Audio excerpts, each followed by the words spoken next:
A strong earthquake struck northern Morocco late in the evening of Monday, 10 February at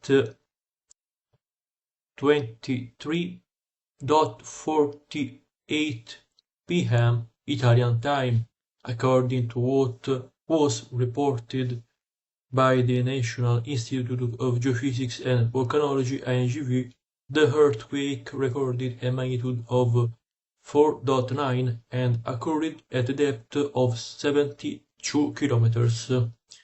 The epicenter was located just 7 kilometers from Suruk el-Kolla in the province of Larache, belonging to the Tanger-Toutian al-Hoceima region. Well, this is all.